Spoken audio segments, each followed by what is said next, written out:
ಎಲ್ಲರಿಗೂ ನಮಸ್ಕಾರ. ರಾಧಿಕಾ ಸಾರಾರ್ ಕಿಚನ್ಗೆ ಸ್ವಾಗತ.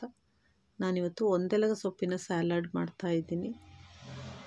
ಈ ಒಂದೆಲಗ ಸೊಪ್ಪನ್ನು ಬ್ರಾಹ್ಮಿ ಅಂತಲೂ ಕರೀತಾರೆ. ಈ ಸೊಪ್ಪನ್ನು ತಿಂದರೆ ನೆನಪಿನ ಶಕ್ತಿ ಹೆಚ್ಚಾಗತ್ತೆ. ಮಕ್ಕಳಿಗೆ ಈ ಸೊಪ್ಪನ್ನು ದಿನಾಲು ಒಂದೊಂದು ಕೊಟ್ಟರೆ ನೆನಪಿನ ಶಕ್ತಿ ಹೆಚ್ಚಾಗತ್ತೆ.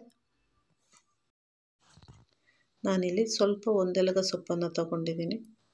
ಅದನ್ನು ಮೊದಲು ಕ್ಲೀನ್ ಮಾಡಿ ಸ್ವಲ್ಪ ನೀರಿಗೆ ಉಪ್ಪು ಹಾಕಿ ಇದನ್ನು ತೊಳ್ಕೊಬೇಕು.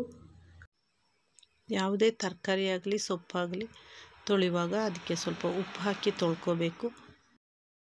ಸೊಪ್ಪನ್ನು ತೊಳೆದ ನಂತರ ಅದ್ರ ಜೊತೆಗೆ ಒಂದು ಈರುಳ್ಳಿ, ಅರ್ಧ ಹೋಳು ನಿಂಬೆಹಣ್ಣು, ಒಂದು ಹಸಿಮೆಣಸು, ಸ್ವಲ್ಪ ತೆಂಗಿನ ತುರಿ ತೆಗೆದಿಟ್ಕೊಂಡಿದ್ದೀನಿ.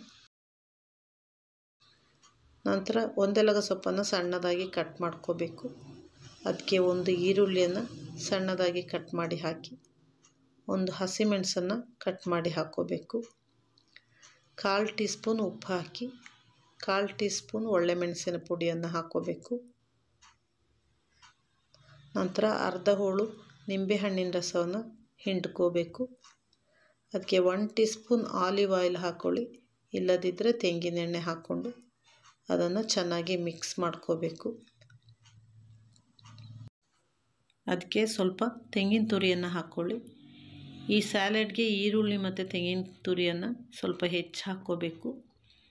ಈ ಸೊಪ್ಪು ಸ್ವಲ್ಪ ಒಗರು ಇರೋದ್ರಿಂದ ಈರುಳ್ಳಿ ಮತ್ತು ತೆಂಗಿನಕಾಯಿ ಹೆಚ್ಚು ಹಾಕೋದ್ರಿಂದ ಟೇಸ್ಟ್ ಆಗಿರುತ್ತೆ. ನಂತರ ಇದನ್ನು ಚೆನ್ನಾಗಿ ಮಿಕ್ಸ್ ಮಾಡಿ ಸರ್ವ್ ಮಾಡಿ. ಇದನ್ನು ಹಾಗೇ ತಿನ್ಬೋದು ಅಥವಾ ಅನ್ನದ ಜೊತೆನೂ ಸರ್ವ್ ಮಾಡ್ಬೋದು. ನೀವು ಒಮ್ಮೆ ಈ ಸ್ಯಾಲಡನ್ನು ಮಾಡಿ ನೋಡಿ, ಆರೋಗ್ಯಕ್ಕೆ ತುಂಬ ಒಳ್ಳೆಯದು. ನನ್ನ ಈ ವಿಡಿಯೋ ಇಷ್ಟ ಆದರೆ ಲೈಕ್ ಮಾಡಿ, ಶೇರ್ ಮಾಡಿ, ಕಮೆಂಟ್ ಮಾಡಿ. ಹಾಗೆ ನನ್ನ ಚಾನಲ್ಗೆ ಸಬ್ಸ್ಕ್ರೈಬ್ ಆಗಿ friends. Thank you for watching.